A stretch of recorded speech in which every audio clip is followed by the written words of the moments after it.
Sekitar 30 rumah semi permanen di Jalan Penjernihan 1, Pambaru, Kelurahan Bendungan Hilir, Tanah Abang, Jakarta Pusat ludes terbakar. Kebakaran terjadi Selasa 8 Desember 2020. Akibat kebakaran ini, 240 jiwa menempati lokasi pengungsian.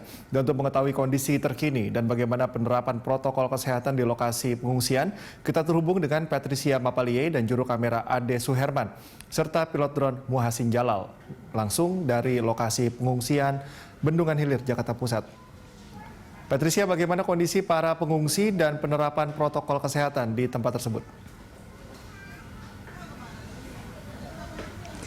Ya, kalau Anda menanyakan soal kondisi Cikal, bisa saya katakan bahwa di tempat pengungsian di Kompleks PAM Bendungan Hilir ini cukup kondusif dan juga memadai, artinya dari segi logistik, kemudian juga penyaluran bantuan kepada warga yang terdampak di sini juga terus berjalan. Namun memang ada beberapa hal yang masih dibutuhkan oleh para pengungsi atau para warga di sini.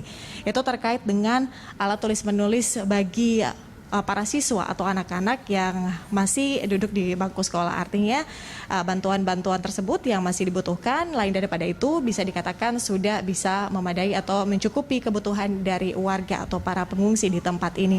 Kemudian terkait dengan penerapan protokol kesehatan, Cikal, kita bedah satu persatu. Pertama terkait dengan katakanlah 3M, memakai masker. Ini bisa dikatakan bahwa para pengungsi sudah mentaati penggunaan masker, namun ada beberapa warga tadi yang saya lihat bercakap-cakap ataupun bercengkrama tidak menggunakan masker.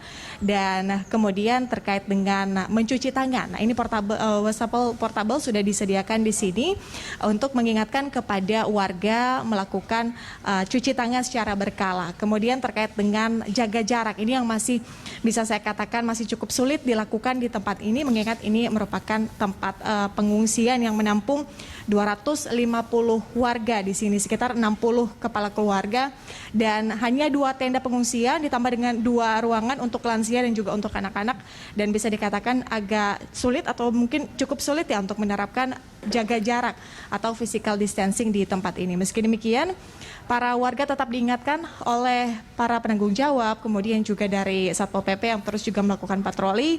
Apabila memang ada pelanggaran-pelanggaran seperti itu, ini terus diingatkan, yaitu terkait dengan penggunaan masker dan juga jaga jarak. Meski demikian, meski keterbatasan tempat seperti itu, namun masyarakat atau warga tadi saya tanyakan seperti itu, dan mereka mengatakan meskipun agak susah untuk menerapkan jaga jarak, namun mereka berusaha untuk tidak melakukan kontak langsung secara berkala dengan warga lain yang berada di tempat pengungsian. Cikal.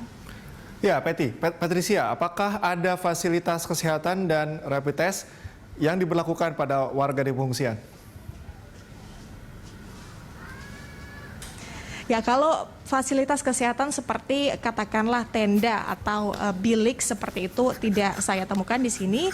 Namun dari pengakuan dari penanggung jawab di tempat pengungsian ini, mereka mengatakan bahwa dari puskesmas sendiri atau ada fasilitas tenaga medis seperti dokter begitu yang terus standby di tempat ini pada siang hari.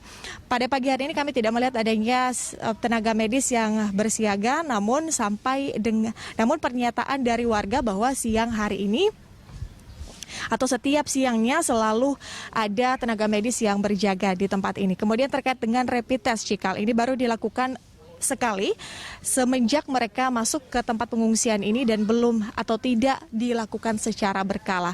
Meski demikian, apabila ada warga atau para pengungsi yang merasakan adanya gejala-gejala seperti itu, baik itu gejala COVID-19 maupun juga penyakit-penyakit yang lainnya, ini akan dilakukan tindak lanjut oleh tenaga medis yang berjaga setiap siangnya di tempat ini. Cikal. Baik, Patricia, terima kasih atas laporan Anda. Pemirsa, laporan dari reporter Patricia Mapalie dan juru kamera Ade Suherman, serta pilot drone Muhasin Jalal melaporkan langsung dari lokasi pengungsian Bendungan Hilir, Jakarta Pusat.